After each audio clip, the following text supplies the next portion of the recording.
fuqia që jep Ankaras dhe Erdoganit veçanërisht i shkon përkundër vullnetit Izraelit, i cili po përpiqet që ta izolojë Turqinë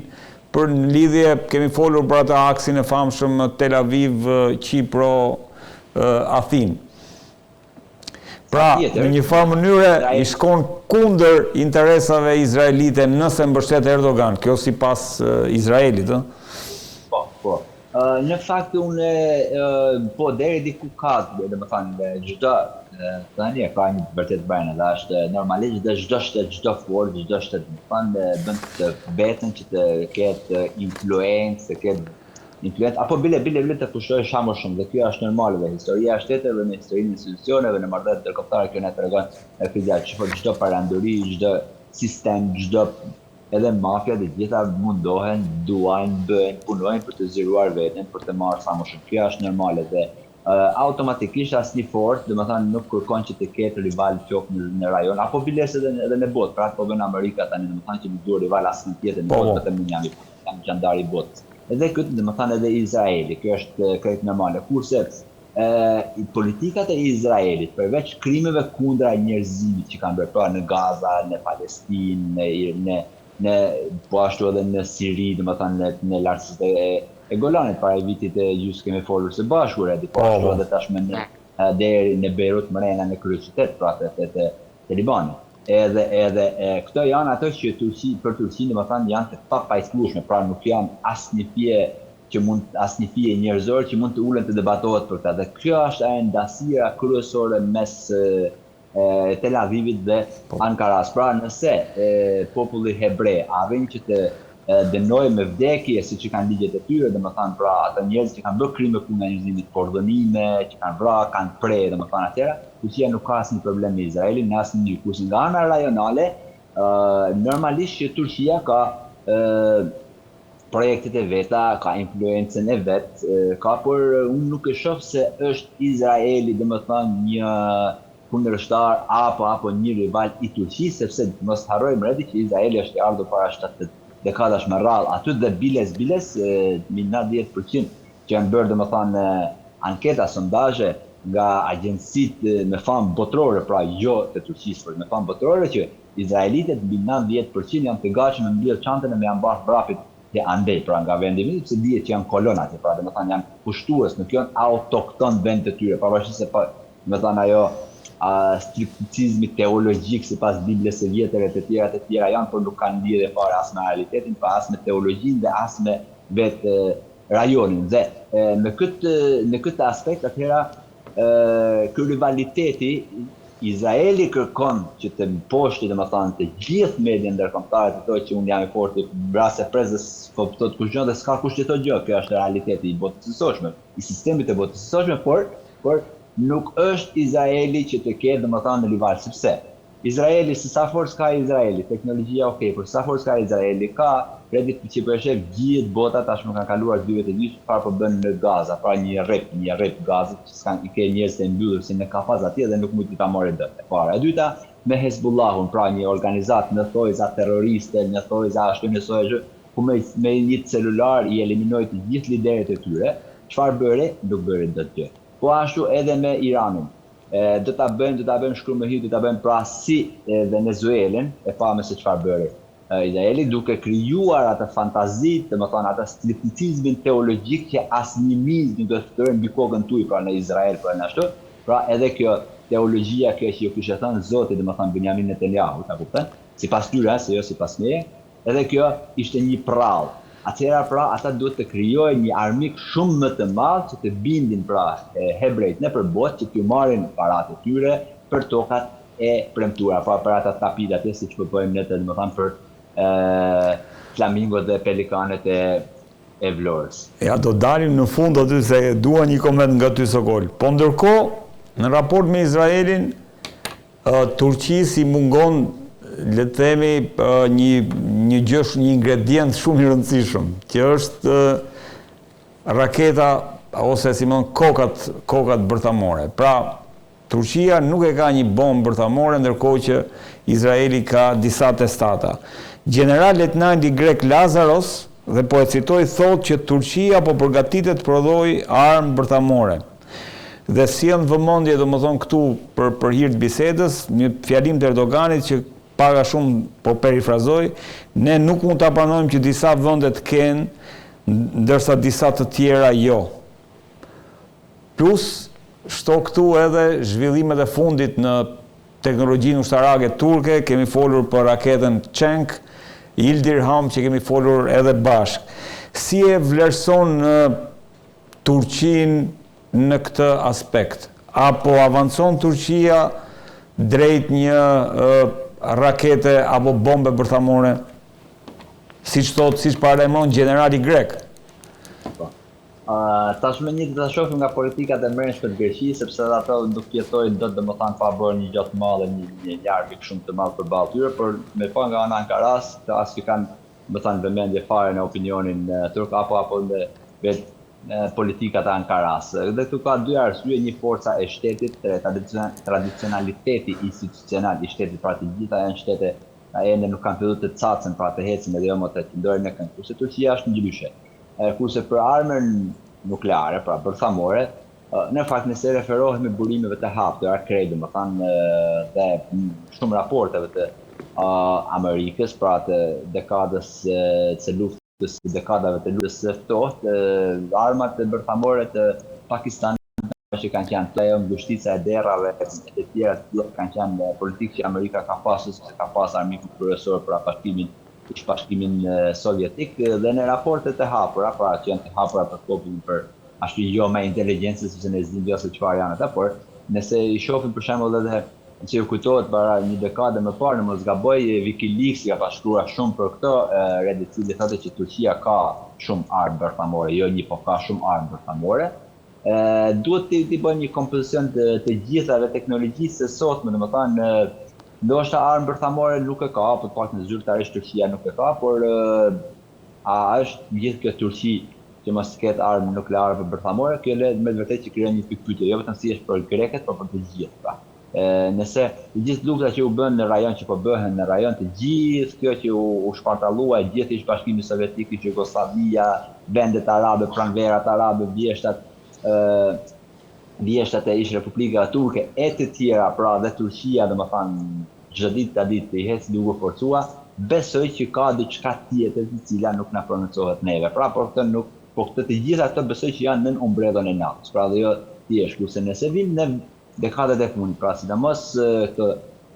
20-25 vitet e fundit, apo thënë ndryshe këto 15 vitet e fundit, red Turqia, përparësia e Turqisë, e zhvillimit, e prodhimit dhe atyre që prezanton Turqia në përpanajirën në kombëtare se çfarë kanë prodhuar dhe ende nuk prezantojnë, atë nuk e dim në sepse asnjë shtet nuk e tregon atë lloj armë çfarë kanë prezantuar, dhe kjo automatikisht domethënë krijon një pikpyetje apo një shqetësim me qoftë të grekt apo edhe të ato që në thojza që quhen Turqinë armike të saj. Por Turqia a është një që do të luftojnë kënd? Jo, sepse Turqia është shumë interesante, ato që flasin për shembull për rajonin e Ballkanit Së apo për lindjes së mesme, këto janë bërë edhe fiks para 100 viteve, për shembull nga Mustafa Kemal Atatürku. Po ashtu vin për shembull në vitet 70 ku e gjithë bota ishte lufta e ftohtë, ishin problematike, domethënë Turqia kishte krejt kauzat e tjera, në umbrellën e NATO-s, ama kur vinë në 74, 75, 76, masane ndërhyrja e Greqisë për me gjenocid mbi turqit e Kiprës, atëherë kjo ndryshoi totalisht. Ashtu por Turqia përsëri nuk doli nga binaret e saj të cila nuk bën politika, nuk krijon politika apo strategji në bazë të grekut apo bazë të shqiptarit apo në bazë të Izraelit. Pra kanë një shtet të vetën të cilat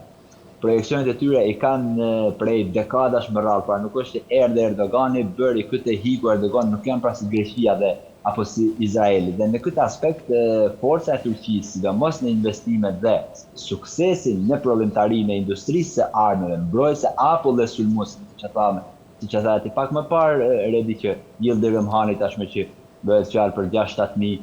kilometra apo 12.000 kilometra pa interkontinentale, e cilat tashmë kanë filluar ministri i mbrojtjes, ta që kanë filluar edhe testimet e kësaj bombe. Pra se ku nuk e dim, se ku për është prancim zyrtari i Turqisë. Pra domethënë Turqia me këtë forcë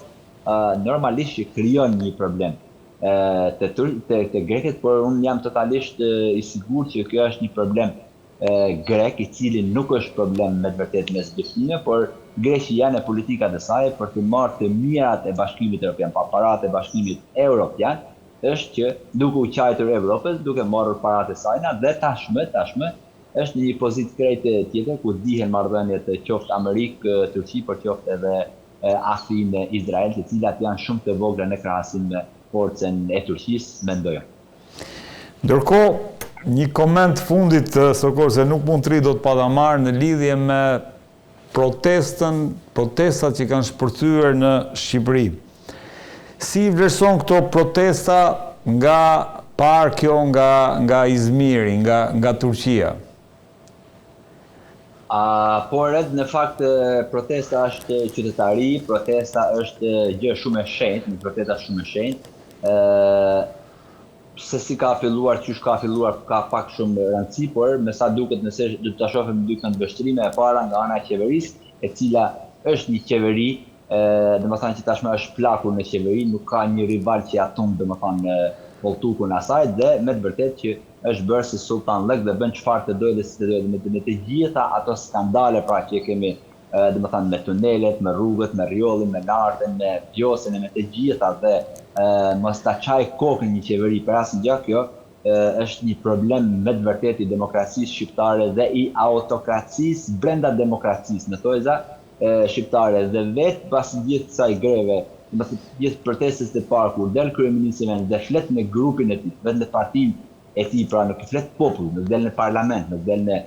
para kryeministrisë, por flet në PS-n. Kjo me të vërtetë që lën shumë pikpyetje të cilat nuk është se je i majt apo jam i djathtë apo je i anash apo ja ne, por kjo është një problem shumë jetik për atë, dhe vetë zoti Rama dalje rëndësimet e para për këtë temë, dal para PS-s. Kjo krijon shumë pikpyetje dhe tregon domethënë atë strofën e fundit që herë filloi zoti Rama tha jo po e kanë bërë grek se na kanë inat grek, për çfarë të jeni inat grek, ku i grekët domethënë kanë sa 32 herë Bregdeti jon, pra nuk është problem fare grek, por kur të ngec ty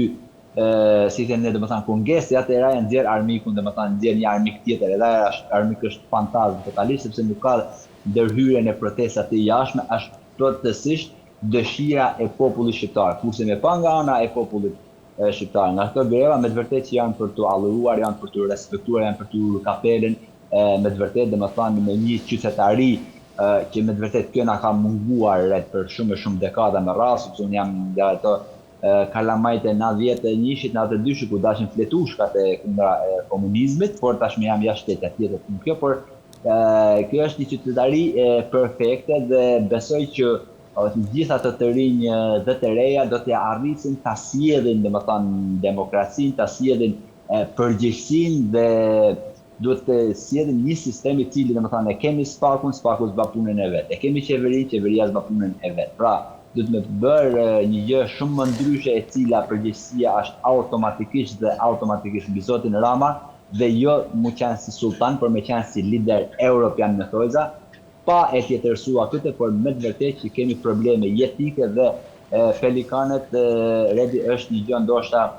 më e vogla dhe më e fundit që mund ta përmendim ne në Shqipëri, dhe duhet të përkrahim me patjetër protestet, por kjo nuk do të thotë që nuk dona investimet e huaja, sepse ndjek vazhdimisht domethënë media jo në asnjë mënyrë, por kemi vendet e tjera sa duhesh dhe jo të prishim parqet natyrore dhe tokat e mbrojtura të shtetit që i njeh gjithë bota, pra që nga Vjosa, Riolli dhe Zërneci. Kjo është ajo që